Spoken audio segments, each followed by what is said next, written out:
Hello and hi friends, welcome back to Krishna's tutorials. ఈ వీడియోలో TS LAWCET 2020 5 years degree course question paper part 3 aptitude for study of లాలో question number 61 to question number 90 వరకు explain చేసుకుందాం. So without any delay let us begin with question number 61. The Constitution of India was adopted on. So the right answer is 26th November 1949. భారత రాజ్యాంగాన్ని 26 November 1949 రోజు ఆమోదించడం జరిగింది. Okay, ఇది ఆమోదించిన రోజు. సో మరి అమల్లోకి వచ్చిన రోజు ఏంటిదని అడిగినట్లయితే 26 జనవరి 1950 అండి. సో ఈ 26 జనవరి ఏదైతే అమల్లోకి వచ్చిందో అంటే కాన్స్టిట్యూషన్ అనేది ఎఫెక్ట్లోకి వచ్చిందనమాట. సో క్వశ్చన్ ఏ విధంగా అడుగుతారంటే, so the constitution of India was came into effect on అని అడుగుతారు. సో 26 జనవరి 1950. సో దాన్నే మనం ప్రతి ఏటా రిపబ్లిక్ డేగా జరుపుకుంటాము. ఓకే, సో ఈ 26 జనవరి రోజే కాన్స్టిట్యూషన్ ఆఫ్ ఇండియాని ఎందుకు అమల్లోకి తీసుకురావడం జరిగింది అంటే 1929 జనవరి 26 రోజు ఇండియన్ నేషనల్ కాంగ్రెస్ బ్రిటిష్ రూల్కి ఎగనెస్ట్గా పూర్ణ స్వరాజ్ అనే డిక్లరేషన్ చేయడం జరిగింది. సో ఆ రోజుని గుర్తుంచుకొని మనం 26 జనవరి 1950 రోజే కాన్స్టిట్యూషన్ ఆఫ్ ఇండియాని ఇంప్లిమెంట్ చేయడం జరిగింది. Okay, next question number 62. The president of constituent assembly was. So option 1 doctor Rajendra Prasad. రాజ్యాంగ పరిషత్తు అధ్యక్షుడు ఎవరు అంటే రాజేంద్ర ప్రసాద్ అండి. సో మనకు కాన్స్టిట్యూయెంట్ అసెంబ్లీ యొక్క ఫస్ట్ మీటింగు December 9th 1946 రోజు జరగడం జరిగింది. సో అప్పుడు మనకు సీనియర్ మోస్ట్ సభ్యుడైన డాక్టర్ సచితానంద సిన్హాని టెంపరీ ప్రెసిడెంట్గా నియమించడం జరిగింది. తర్వాత 11th డిసెంబర్ 1946 రోజు సెకండ్ మీటింగ్ జరిగింది. సో అప్పుడు పర్మనెంట్ ప్రెసిడెంట్గా రాజేంద్ర ప్రసాద్ని ఎన్నుకోవడం జరిగింది. ఓకే, సో పర్మనెంట్ ప్రెసిడెంట్ ఎవరు అంటే రాజేంద్ర ప్రసాద్. సో ఇప్పుడు మనం చూస్తుంది permanent president. So Sachchidananda Sinha వచ్చేసి టెంపరీ ప్రెసిడెంట్ మాత్రమే. నెక్స్ట్ వైస్ ప్రెసిడెంట్ వచ్చేసి హెచ్సి ముఖర్జీ, విటి కృష్ణమాచారి అండి. సో అడ్వైజర్ వచ్చేసి మనకు BN Rao. Okay, BN Rao. So this is about constituent assembly. Next question number 63. Which of the following countries have an unwritten constitution. So క్రింది ఏ దేశంలో లిఖిత రాజ్యాంగం లేదు అని అడుగుతున్నారు. Option 1 Britain.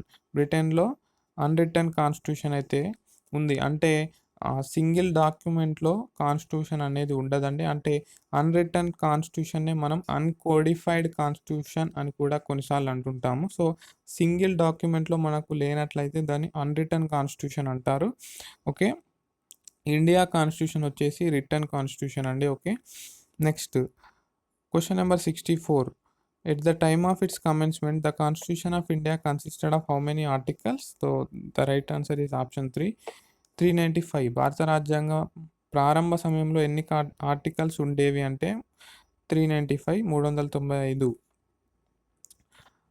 ఇక్కడ చూసినట్లయితే మనకు 8 షెడ్యూల్స్ ఉండేవి, 22 పార్ట్స్ అయితే రాజ్యాంగం స్టార్టింగ్లో ఉండేవి. సో ప్రజెంట్ మనకు 12 షెడ్యూల్స్, 25 పార్ట్స్ అయితే ఉన్నాయి. సో అప్రాక్సిమేట్గా 478 ఆర్టికల్స్ అయితే ఉన్నాయండి. సో ఎగ్జాక్ట్ ఇన్ఫర్మేషన్ అయితే మనకు లేదు, కానీ 478 ఆర్టికల్స్ అయితే మనకు 2020 సెప్టెంబర్ వరకు అయితే ఉన్నాయి.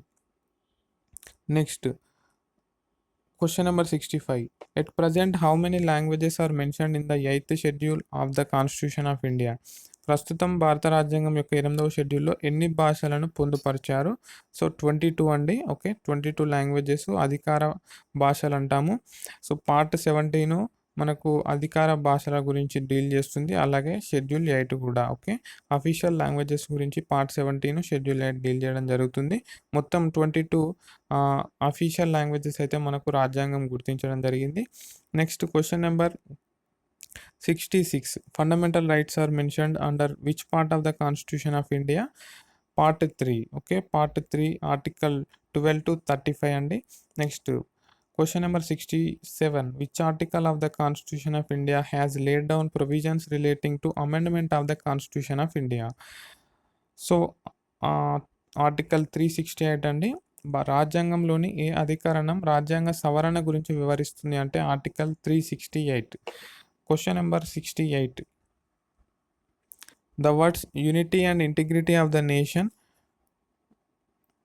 were substituted for unity of the nation into the preamble of the Constitution of India by which Constitutional Amendment Act? So option 3, 42nd Constitutional Amendment Act. Okay అండి, 42nd Constitutional Amendment Act. So మనకు 42nd Constitutional Amendment Act ద్వారా unity of the నేషన్ని unity and integrity of the నేషన్గా మార్చడం జరిగింది. అదేవిధంగా మనకు sovereign, socialist, secular, democratic republic. So socialist, secular అనే 2 పదాలను కూడా యాడ్ చేయడం జరిగింది కాన్స్టిట్యూషన్లో 42nd కాన్స్టిట్యూషనల్ అమెండ్మెంట్ యాక్ట్ ద్వారా. Next question number 69. Fundamental duties are mentioned in which part of the constitution of India? So option 1 part 4A, ప్రాథమిక విధులను అంటే ఫండమెంటల్ డ్యూటీస్ని రాజ్యాంగంలోని ఏ భాగంలో పొందుపరిచారని అడిగారు. Part 4A. Next question number 70. The judges of the supreme court of India retire at the age of? So the right answer is option 1 65. సుప్రీంకోర్టు న్యాయమూర్తులు 65 సంవత్సరాలకు పదవి విరమణ చేస్తారు. Next question number 71. Which of the following 2 states have a common high court? కింది ఏ రాష్ట్రాలకు ఉమ్మడి హైకోర్టు ఉన్నది? Option 2 Punjab and Haryana. Okay, Punjab and హర్యానాకి కామన్ హైకోర్టు అయితే ఉందండి. మన దేశంలో కేంద్ర మంత్రివర్గం ఎవరికి సమిష్టి బాధ్యతను కలిగి ఉంటారు? ఆప్షన్ 3 లోక్సభకి. In India the union council of ministers are collectively responsible to Lok Sabha అండి. ఓకే, ఆర్టికల్ 75 మనకు దీని గురించి అయితే మాట్లాడుతుంది.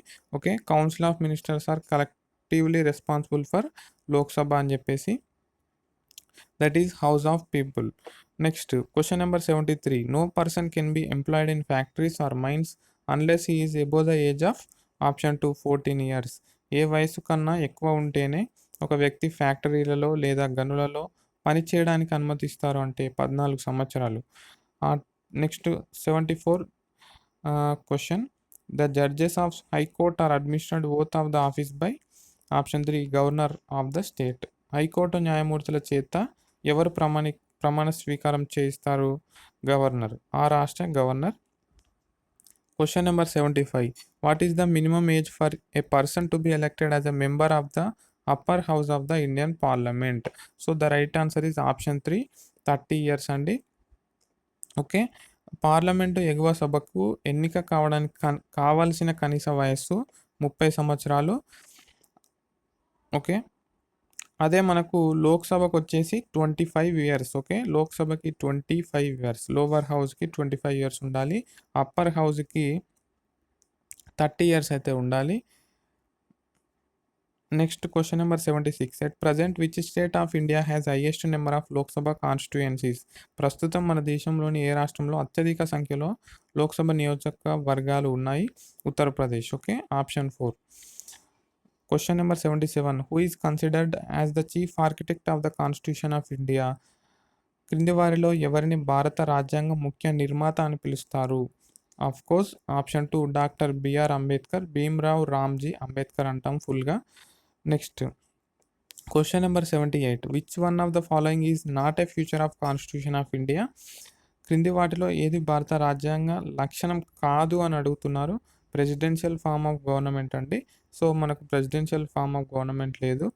మనకు ఆప్షన్ 2 3 4 ఈ 3 ఫ్యూచర్స్ అయితే మనకు ఉన్నాయి. సింగిల్ సిటిజన్షిప్ అంటే మనకు రాష్ట్రాలకి కేంద్రానికి సపరేట్ సిటిజన్షిప్ అయితే ఉండదు.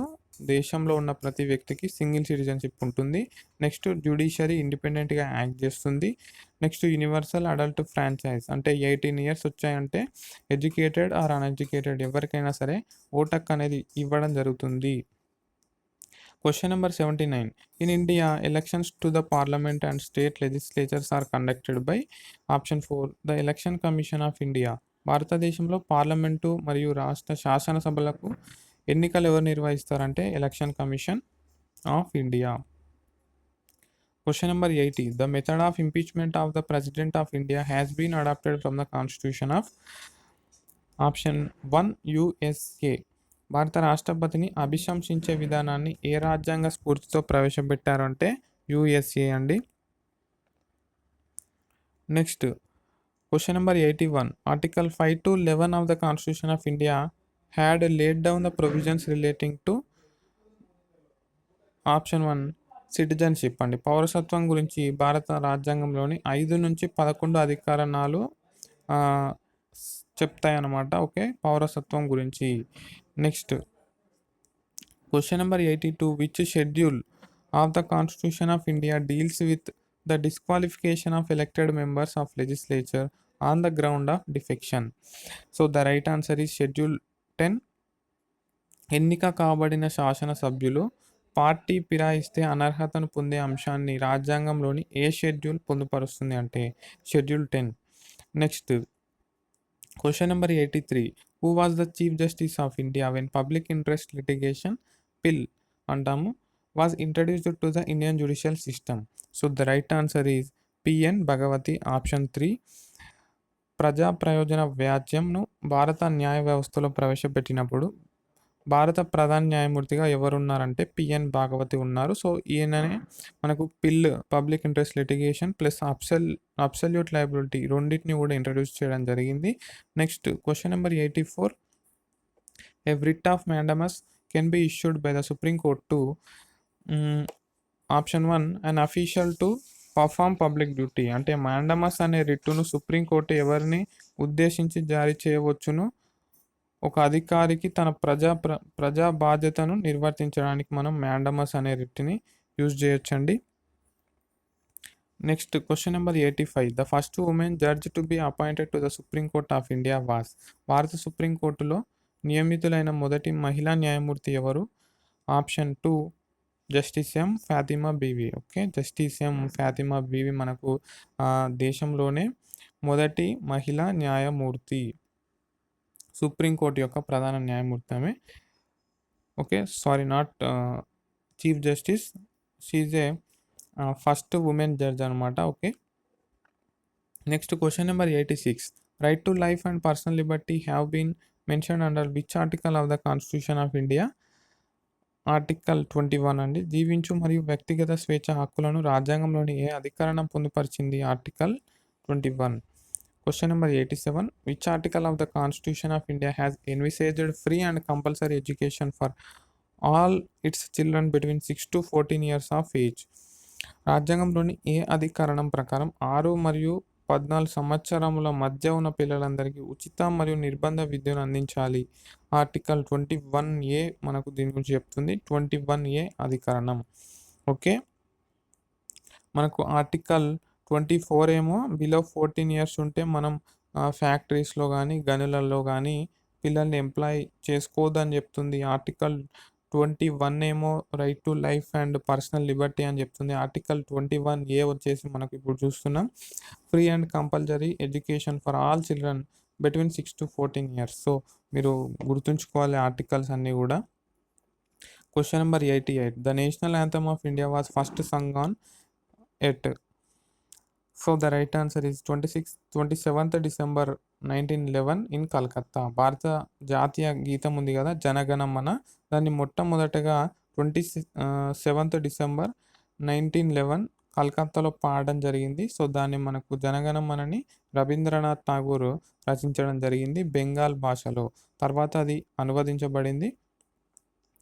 Next question number 89. Which one of the following has been issued by the court of law for the enforcement of fundamental rights? So of course option 3 writ. So writ మనం fundamental రైట్స్ని అమలు చేయడానికి ఉపయోగపడుతుంది. Okay, question number 90. Which constitutional amendment provided for reservations for economically weaker section of citizens? So మనం చూస్తున్నాము present EWS అయితే అమలవుతుంది 2 తెలుగు రాష్ట్రాల్లో కూడా. So option 4 103 amendment అనమాట. 103వ సవరణ ద్వారా ఆర్థికంగా వెనుకబడిన తరగతుల ప్రజలకు రిజర్వేషన్లు 10% రిజర్వేషన్లు కల్పించడం జరిగింది. ఇది కేంద్ర ప్రభుత్వం తీసుకున్నటువంటి నిర్ణయం అనమాట. So these are 30 questions of part 3 friends. Next వీడియోలో మనం రిమైనింగ్ 30 మాట్లాడుకుందాం. సో ఇక్కడ మీరు గమనించవచ్చు లెవెల్ ఆఫ్ క్వశ్చన్స్ అనేవి కొంచెం ఈజీగా ఉండడం జరిగింది. ఎవరైతే 3 years LLBకి ప్రిపేర్ అవుతున్నారో సో వారికి క్వశ్చన్స్ కొంచెం ఈజీగానే అనిపించవచ్చు. కానీ ఎవరైతే ఇంటర్మీడియేట్ స్టూడెంట్స్ ఉన్నారో సో వారికి ఈ క్వెషన్ వారి స్టాండర్డ్‌కయితే సరిపోతాయి కాబట్టి క్వెషన్ పేపర్ ఈ విధంగా డిజైన్ జేయడం జరిగింది. ఏదేమైనప్పటికీ మీరు నేను జెప్పే ప్రతి ఒక్క వీడియోని గూడా మీరు వినే ప్రయత్నం చేయండి. వే ఆఫ్ ఆస్కింగ్ ఏ విధంగా ఉంది, క్వెషన్ టు క్వెషన్ అనేది మీరు క్లియర్‌గా గమనించండి. సో మరొక వీడియోతో మళ్ళీ కలుసుకుందాం. అంతవరకు సెలవు. బాయ్.